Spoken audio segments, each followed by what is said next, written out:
Good morning, everybody. Good morning, my friends on Facebook and social media and Instagram. So,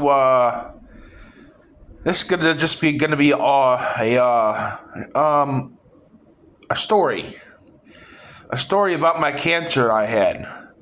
So, for those who are my friends that know or that knew that I had cancer and I'm a cancer survivor, let me remind you of a story.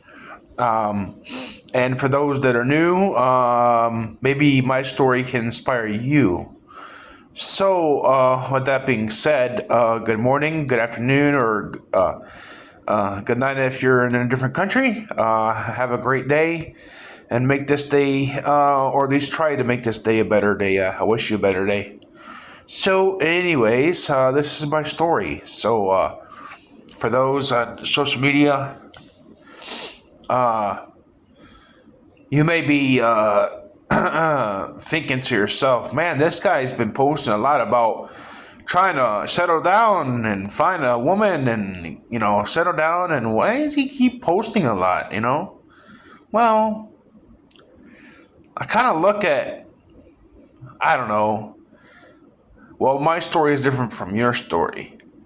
But, anyways, I look at every day as if it was my last day on this planet Earth. And I try to make the best of it. It's not going to be my last day on Earth, but we don't know when our last day on Earth is going to be. We don't know. We can't say that. Nobody can say that. Maybe the dinosaurs may come back. Ha ha ha ha ha. But anyways, so this is my cancer story. And maybe I can inspire somebody here to maybe take care of yourself a little bit better, and to also keep working on yourself, because it's a daily struggle. I also struggle with social anxiety disorder and major depressive disorder, and I also struggle with PTSD, which is post-traumatic stress disorder. So, and I've been taking anger management classes for about 3 months now, along with talk therapy. So I'm really trying to improve myself. And it's just a daily struggle, but I'm working on myself, trying to make myself a better person. But anyways, this is my cancer story. So let me rewind back to, and once again, let me remind you, people like, man, this guy sounds desperate. Well, hell, in a way, I am kind of desperate. I'll tell you why. I think maybe if you were in my shoes, you may be desperate. So anyways, let's rewind back. Let's see, about 4 years ago, 4 or 5 years ago. Yeah, 4 years ago, actually. 4 years ago, started having some pain in my man parts. Went to the hospital. I couldn't walk. I felt like somebody kicked me in my crotch about 20 times. I was in excruciating pain. I couldn't even sit. Couldn't walk. When I walked, I literally felt like somebody kicked me like a football. Like I was the punter. I mean, a punter kicked me in my crotch, in my man parts. Went to the emergency room. They misdiagnosed me a couple of times with different things, and it didn't work. And the pain kept coming back, and I'm frustrated, and I'm beyond frustrated with these doctors. And they couldn't really find out what was going on. So anyways, I finally went back to the hospital time and time again after a couple of times of them misdiagnosing me. Couldn't find out what was going on. And I just went to emergency room again after a couple of times, and I told the The one doctor who came in the room, I said, ma'am, I said,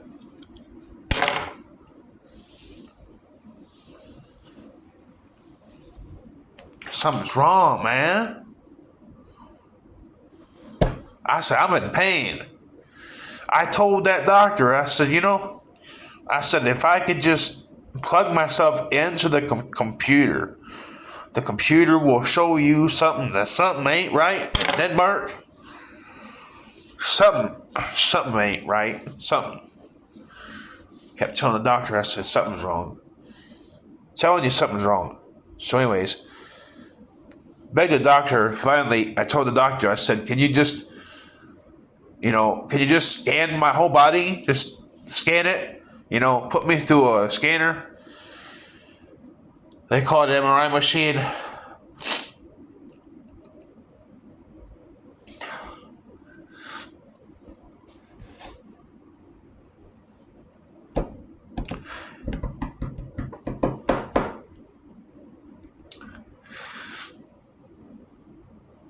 I'm sorry, people. This gets emotional.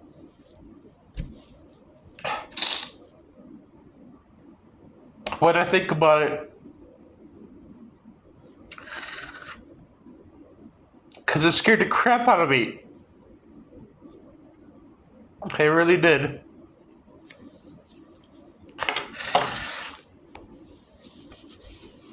So,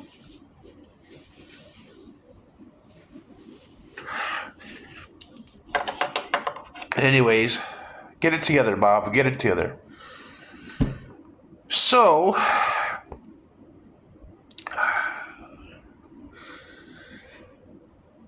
after they scanned my body, I just knew it was going to come back to something. Didn't know what it was. And the doctor comes back in. And the doctor just like, I knew she was going to tell me some bad news. Doctor comes in and says,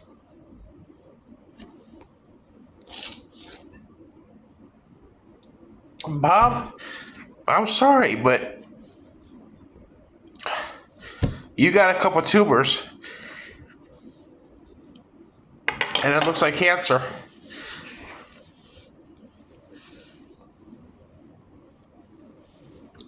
I'll tell you what,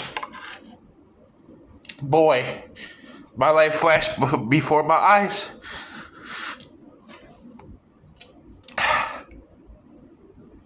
And I just broke down right in front of the doctor.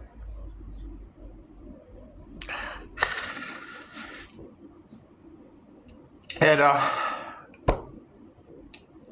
I remember I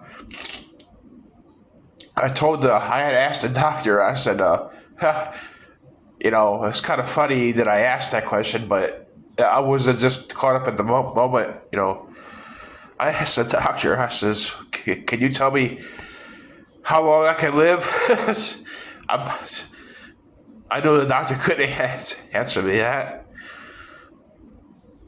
She says, well, you need surgery first to remove these tumors. If we could, fix this situation and get the tumors out of your body without causing the cancer to spread. They found a couple tumors. I actually had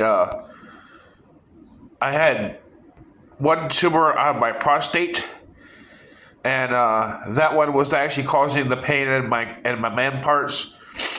It was a tumor, and I had another one in my kidney, and the doctor says you need definitely surgery on both. So I was like, you got to be freaking kidding me! First I need a surgery to remove the the tumor in my man parts. I wasn't looking forward to that. So that was my first surgery. That was a doozy. So they removed that, made sure that it was on the borderline of precancer, but it was like right on the verge. It wasn't. It would have been cancer if I didn't get it out of me, because it was a tumor. Anytime you get a tumor, it's most likely cancer. It turns into cancer. Okay, so I knew, and the doctor knew, that I needed to have surgery at my kidney to remove the tumor in my kidney, and I went to a specialist, a kidney specialist, and I asked him. I said, "So what can be done about my, like, do I have to have chemo or whatever?" And he basically says, "Well, you're lucky that we caught this early. You're lucky that you came in early because I knew." I used to have a doctor that used to tell me. He used to tell me, he was a very spiritual doctor. He used to tell me, he said, "Bob, always listen to your body, what your body is telling you, okay? Never forget that." And boy, that really stuck in my mind. Because throughout a couple of doctor changes, different doctors, that really stuck in my mind what he taught me. You got to listen to your body. Because if your body's telling you something, you better listen, because your body can, speak to it, to you.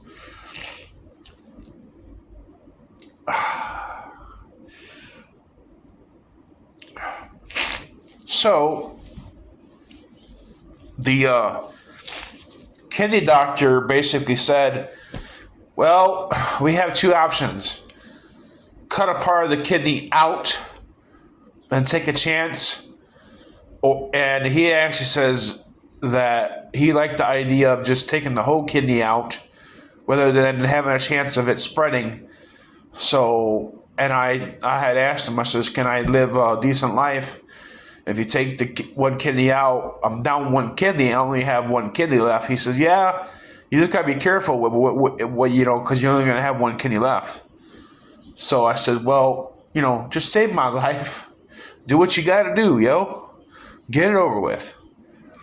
So like I said, I had the first surgery to remove the first tumor in my man parts.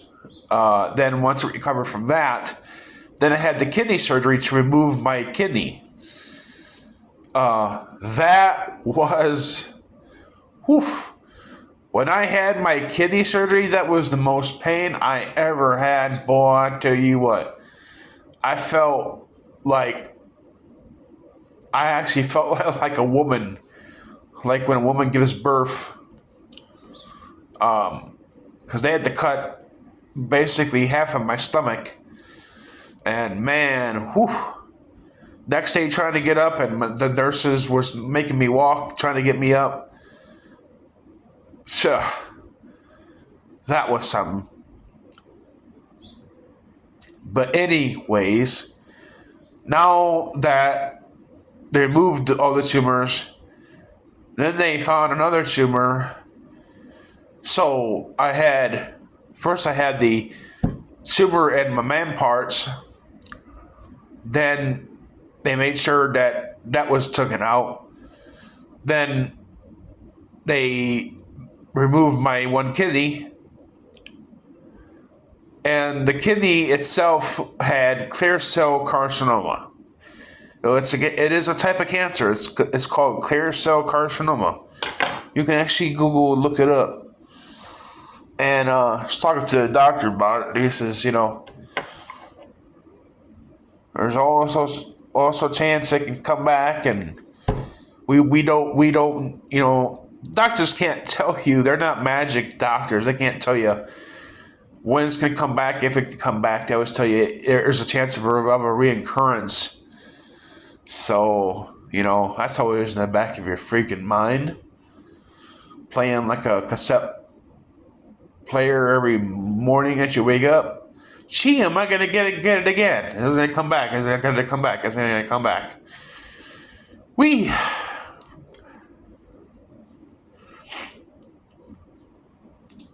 So,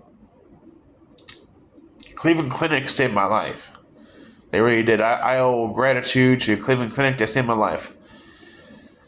I am not out of the... I'm not like 100% out.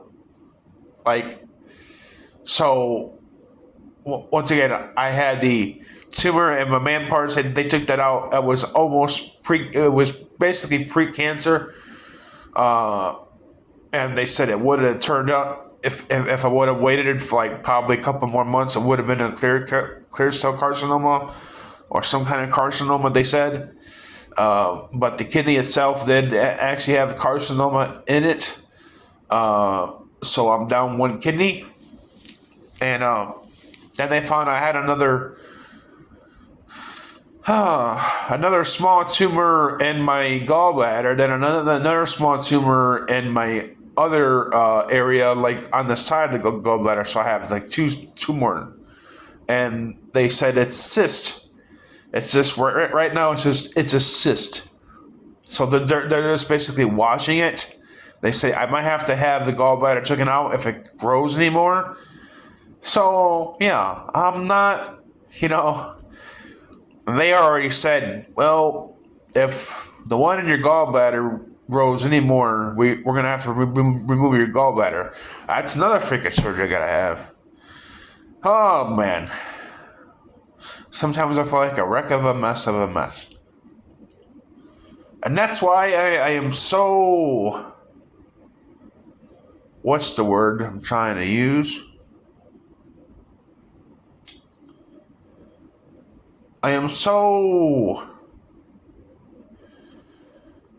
I'm trying to come up with the right word. Uh. Oh. That's why I'm so passionate. That's the word. Gotta be careful with my words. I want to come across with the right wording.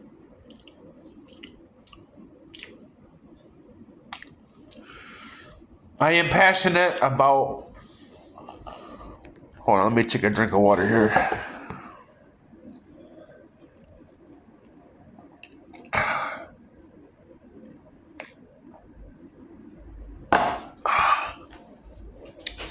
So, I am passionate, very passionate. Now, before the cancer, I was passionate, but I wasn't like, let's just say that I was almost like a carefree person.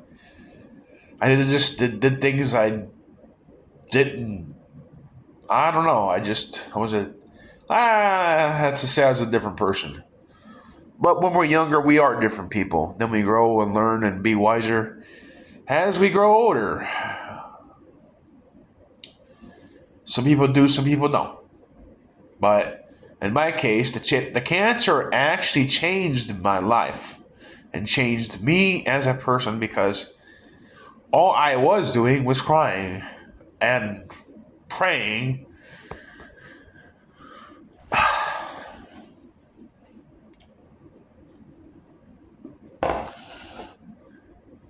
And I kept.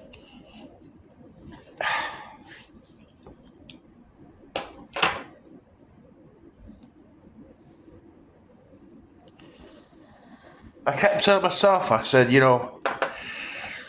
I make it out of this, okay.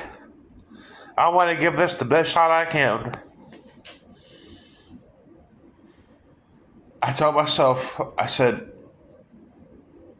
if I make this out,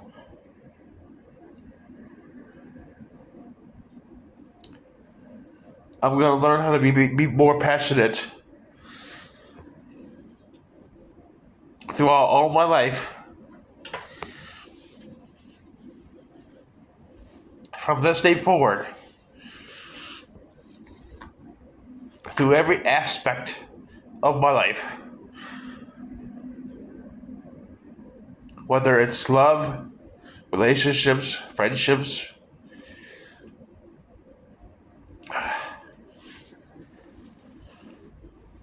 I tell myself I'm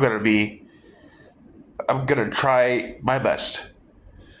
And what's the other word I want to use? So, oh yeah.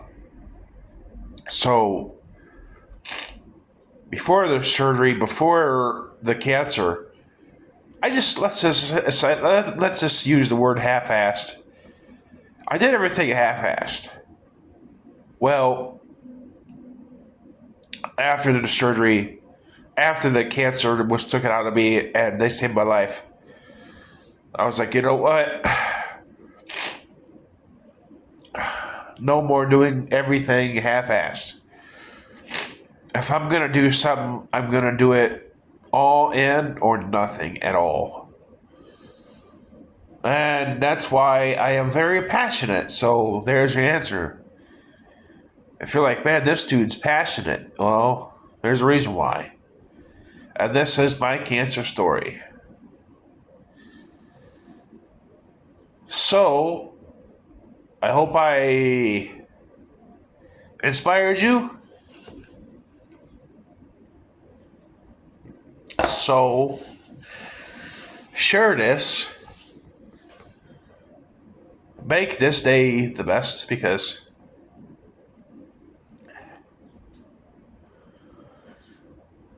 I look at life like we're on a ticking time clock.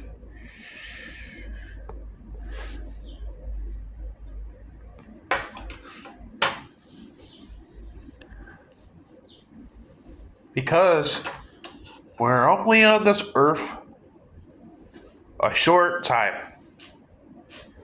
Okay? So, try every day to fight and to improve. That's the word. Improvement and learn passion. Be more passionate about life, about your life, and all aspects of it. Because cancer don't discriminate. It don't. And be thankful. So, I hope my story maybe inspires you. My story will continue to go on. I look at life like it's my last day on this earth. Every day with me is a freaking party. And I don't mean that like with drugs or alcohol. Matter of fact, I don't even drink alcohol very little anymore because I only have one kidney left. So it's like I may have like a wine cooler or maybe one or two beers, but I'm very, very careful. I'm even careful about the medication that I'm on because I am also I have a great doctor that she keeps a very close eye, like a hawk's eye, on me. Because I told her, I says, I want you to keep a close eye on me. I want to like we don't know how many years we have on this earth, but I would like my ultimate goal like now since I'm healthy and I'm finally getting back on track is like I want to get down to a weight that I should be. So I've already lost I'm down 14 pounds, so trying to get down to the weight that I should be and just remain healthy and live a long, prosperous life. Maybe I could live to be 105. Well, I don't know if the surf is going to make it that long, but anyways. Yeah, I don't know. But I live life every day like it's a party because why not? Because every day could be your last day. The reason why I say party is like every day I try to play some kind of a upbeat music to get my day better. And try to dance and have fun. Shake your groove thing. Or could be shake your booty. Shake that booty. Come on and shake. Shake. So, anyways.